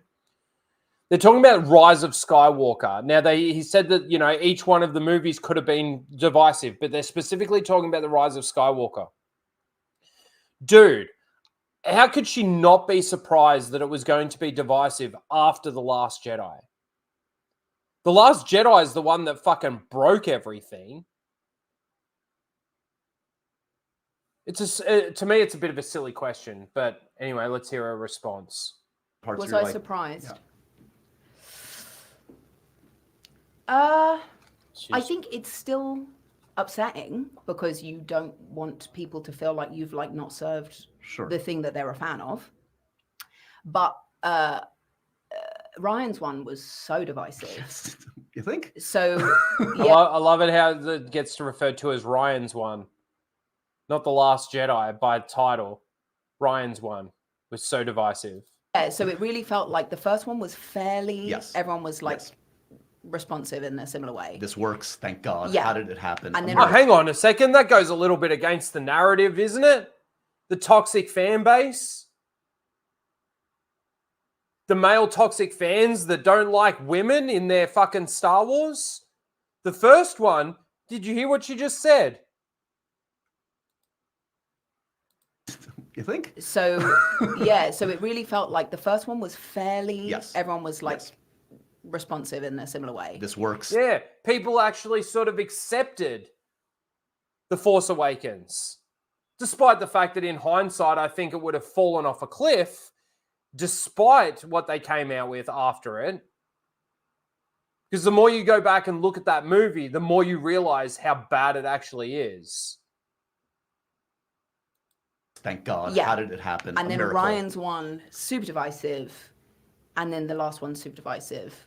Yeah, it was still, yeah. Well, it probably makes it bittersweet because, like, you're saying goodbye to this amazing period in your life, and But you it want to didn't go. change how I felt about it. Right, you had the experience. You love these people. And what was strange is literally before I had breakfast with Kathy last year, I had already been on set because we were making Magpie right after Sundance.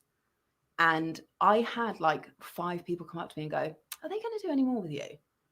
Like, and it was really strange. Like in the sort of 6 to 8 months before that, the way with which I was being greeted by people's response to it was quite different than it had been. Right. And I think just time had passed and it didn't feel so Like immediate. immediate. It was, yeah. Yeah. And so that was what was really strange because people would like talk to me about it. I was like, no, I don't think so. I don't think so now. Yeah. And then it happened. The one specific thing I wanted to ask about for the Rise of Skywalker, where were you at on the kiss moment? Were you like, this is going to work, or like, are we really doing this? Well, we did one without. Yeah. Where was I with it? And do you remember where Adam was? Like, was everybody in sync? Like, okay, like, or we're just going to try this. If it works in the edit, great. Adam had to like rap and literally got up from that scene, which was like so emotional and everything. Was like, bye guys, I'm going to New York. So that was. Yeah, he literally kissed you off. But yeah, he was like, see you later. Yeah. I felt like it felt earned. Yeah. And what was interesting again, I think it's like intentional. Oh my God, it felt earned, did it? That kiss felt earned. I couldn't disagree more. How can you even think that? Your character, Rey, should fucking hate Kylo. Hate him. Fucking earned. My feeling in that moment was it was a goodbye. Yeah. So that felt earned. Because, I mean, you could call a kiss 1,000 things, but I felt like it was a goodbye. And that whole scene felt so emotional. And I felt like I was saying goodbye to the job. And, oh my God, yeah. And then actually we had to pick up something that was missed. So on my very, very, very last, in fact, no one knows this. On my very, very, very last day, and we were doing various pickups and stuff, I had to literally sit and look, and the camera was like coming away from me. And I would guess I was looking at him. And JJ was like, you good? Literally immediately started like crying my eyes out because it really felt like goodbye. Yeah. And then I did such an embarrassing rap speech. I mean, someone's recorded it somewhere, like just so embarrassing and just unintelligible, or was it like crying, or was it just the most amazing time? And by the way, I was like, don't give me the mic, JJ. Like, don't give me the mic. But I was like, thank you. Like crazy crying. Honestly, crazy. Like you probably couldn't hear anything I said, but oh God, it was so emotional. Yeah. You should have just said goodbye to like Star Wars. Goodbye to all the Star Wars fans and just say goodbye to Star Wars from that moment. Everybody, maybe you in your heart of hearts, or maybe not, thought at some point you'll come back. Like at maybe 10, 15 years. Yeah. Were you, so that was my thought. The surprise was the timeline. Like, oh, like we're doing this. We're doing this now. I thought, yeah, maybe like in a little while, I don't know, pop in, say hi, pop out again. So the timeline was, was the surprise to me. Were you following the rumors? Like there was, I mean, we now know there was like which would have been fascinating. I mean, I like to see my buddy Daisy in there, but Helen Mirren apparently as an older Rey was a Helen different. Mirren. Did you hear about this? No. I'm telling you for the first time. Yeah. So there was an iteration they were going to do Rey years later. Okay. And Helen Mirren was going to play. Helen Mirren. Yeah. I heard the rumor about the older, but I didn't know it was Helen Mirren. Yeah. Go on, Helen. Queen. Yes. You're going to share the role with somebody. Yeah, I'm like, I'll take a dame. So you were plugged into a degree, but you were kind of living. No. As in, I had heard bits and bobs, but it seemed so. And also because, everyone's honest. So like, I mean, I went to breakfast with Kathy, and honestly, I was just like, yeah, I think it's just breakfast. And then she came right out and said it. And I did think about it. I was like, I'm not sure because it feels soon to me. And I've been doing much different things. And I was like, how does this like fit? Like, even as you've said, doing these like 21-day shoots, and it's like a long time and all that sort of stuff, like in a very sort of like logistical way. And then I went away and I went to my mum's house and she was like, and also this was one day off from Magpie. So then I went back in the next day. I was like, what's going on? And I felt honestly like giant I was, life decision. You have to make like now. I felt like I was 20 again. Yeah. Like all of those feelings came back of, oh my God, I went and spoke to my mum about it. And then my husband was filming based on a true story in America. I was thinking the same thing, man. You know, it's like when you see those African tribes or whatever, and they've got those rings around the neck, and it sort of stretches their necks out. Like that's what it looks like she's got on her ears. Just fucking so many, so weird.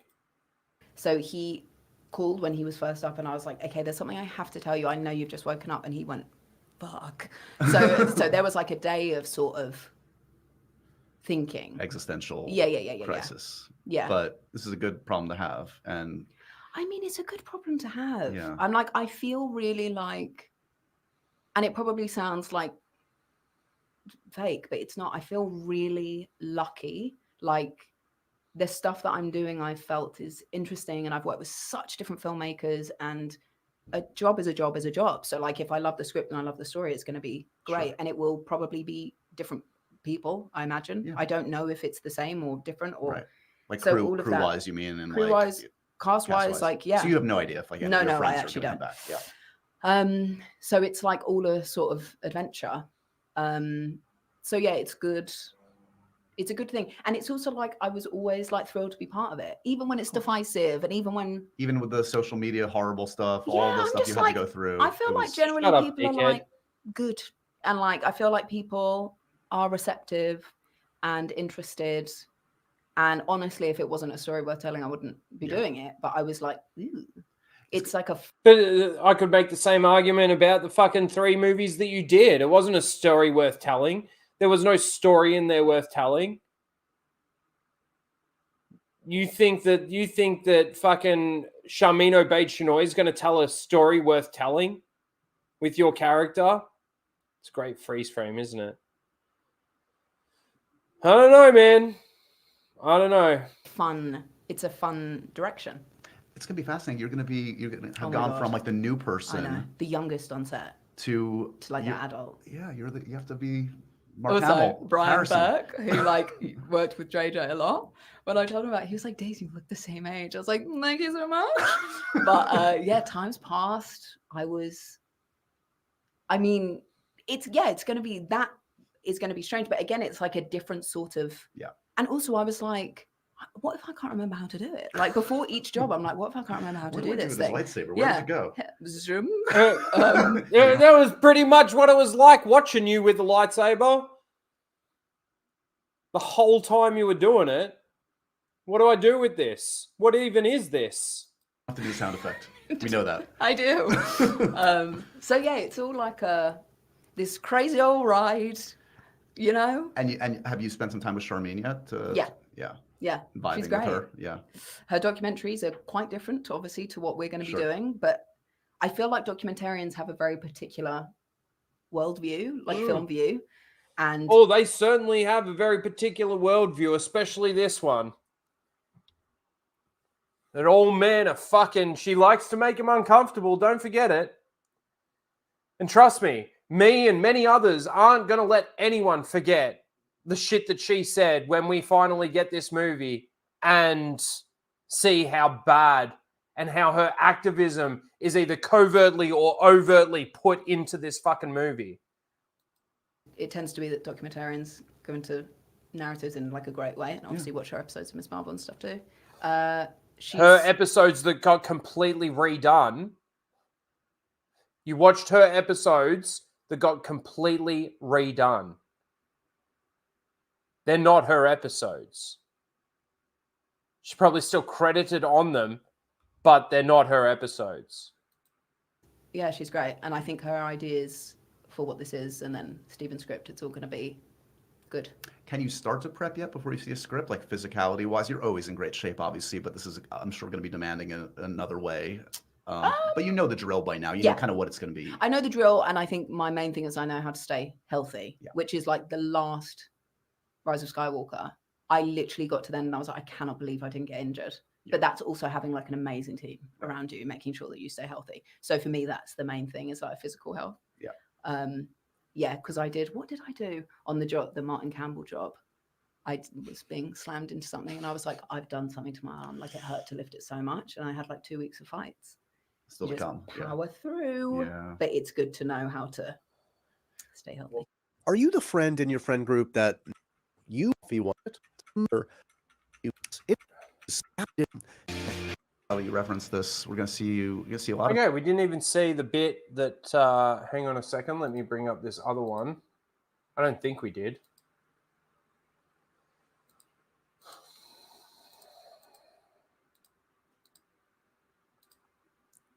The one thing that I will say is at least she didn't really have a go at any of the fans, to be honest. But that's not saying much. That should be just a given. Let's see. Let's talk a little Star Wars. Yeah. Before we look ahead, which I know we can't say much anyway. Oh, we did say there's not this. much to say. But we never really had a little postmortem on Rise of Skywalker. So if you'll indulge me. Sure. We did. We saw it. Well, that's that.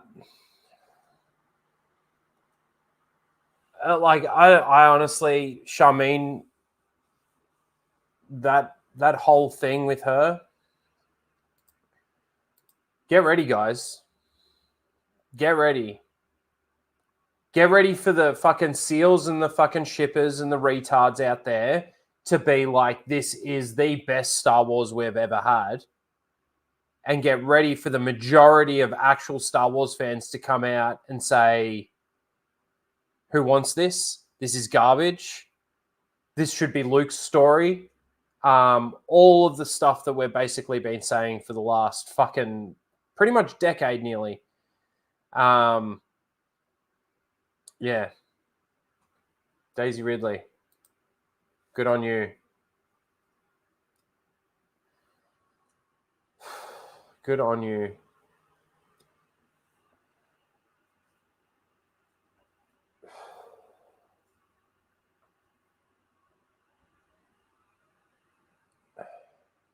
All right. Sorry, guys. I'm going to finish off Seal of the Week, and I'm going to wrap this up. Sorry, I've been lacking a bit of energy, and there obviously wasn't a lot to talk about, but despite that, I was hoping to be able to sort of sit here and just have a chat with you guys, but I'm just not feeling it. After 2 days of being horribly unwell, started feeling better, and I'm not 100% not feeling good. So, let's do Seal of the Week. Let me play something while you guys get some last votes in there. Before we do, though, let me just recap you guys on the 4 nominees that we have. So we had number 1 is Annabelle. Number 2 is Jacob. Number 3 was Star Wars Holocron. And number 4 was Jenna. There are your nominees. We'll give you the Mozza fart. Maybe that'll cheer me up as well. Here we go. Oh, Mozza, read that. So Mozza, don't let the American bitch. Did you just fart? Yes, I did. Tell you what to do. I think it's bedtime, Mozza. Question mark. I think it's bedtime for Mozart. That's that's the type of videos that we watch on fucking Happy Hump Day. I gotta pee. Oh my god. All right, there you go. All right, let's end the poll. Here we go. Poll is ending. We got 23 votes in. We got a bit of a smaller chat here today, which is fine. Please smash the like button, subscribe, all that good stuff. All right, here we go. So, in last place with 8% of the vote was Annabelle, number 1. In second, there's a tie for second place or second last place, which was number 3, Star Wars Holocron, and number 4, Jenna. And the winner, with 39% of the vote this week, is Jacob. Gets another victory. And he says, it's wild to think about how The Force Awakens is almost a decade old, but it's even more insane to consider just how much of an impact it had on Star Wars as a whole.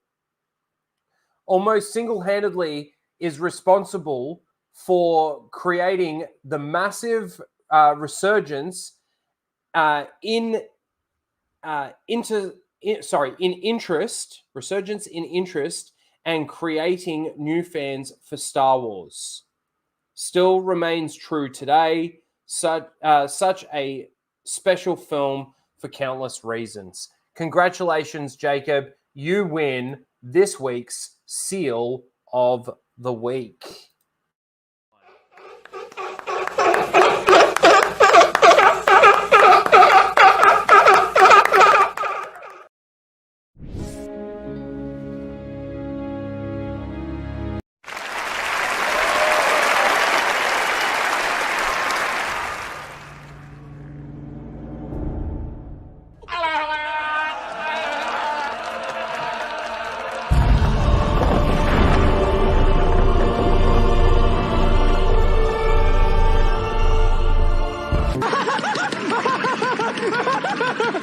I'm all the Jedi.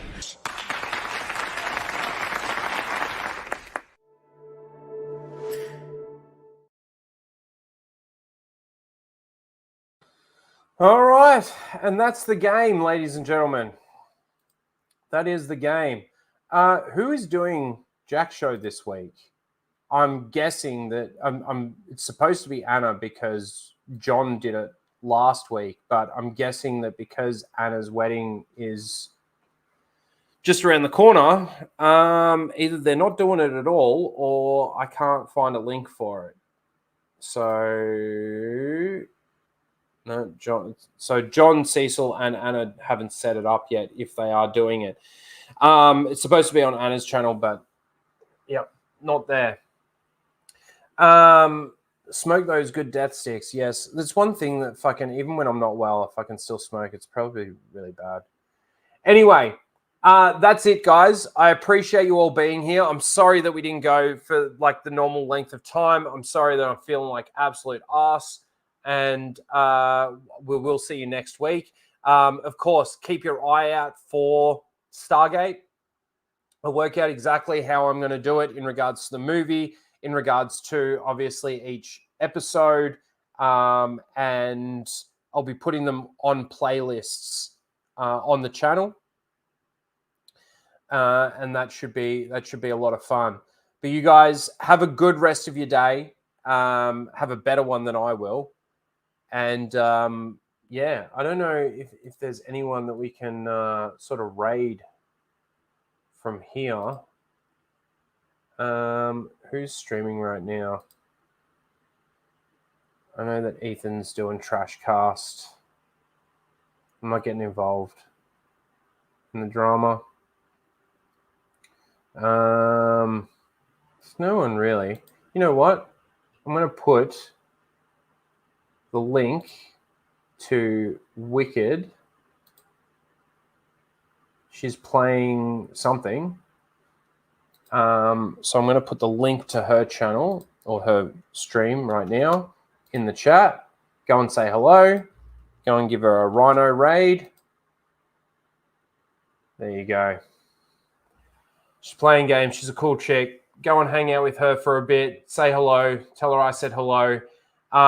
Guys, thanks again for being here. Thanks for those earlier super chats. Thanks to all the members. You guys are awesome. Please do smash the like button on your way out and subscribe if you're not subscribed. And we will see you next week. I will be feeling better. I can guarantee that. And yeah, take it easy, everyone. We'll see you all soon. Bye, guys. They came bounding over. Fuck off! Disney! You fucking cunt! Funny enough, she just ended her stream, so don't go over to her. She's finished. Anyway, you'll find something out there. See you guys. Bye. A few minutes? Are you kidding? At the rate they're gaining? No, what is it? You have to shoot this. Traveling through hyperspace is like dusting crops, kid. Without precise calculations, we fly too close to a store. They're bounce into a supermarket and then... Yeah. Be a hell of a mess. What's that? Watch.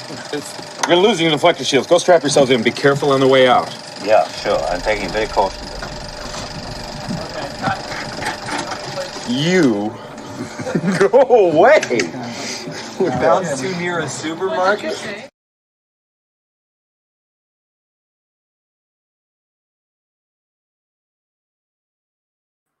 All right, I found a stream for you to go to. Rhino raid this one. Great outro, Rhino. This is Weaves and Waifus. Lethal's over there. Rhino raid the shit out of that. Tell him I said hi. All right, now we'll finish off the outro. Bye, guys.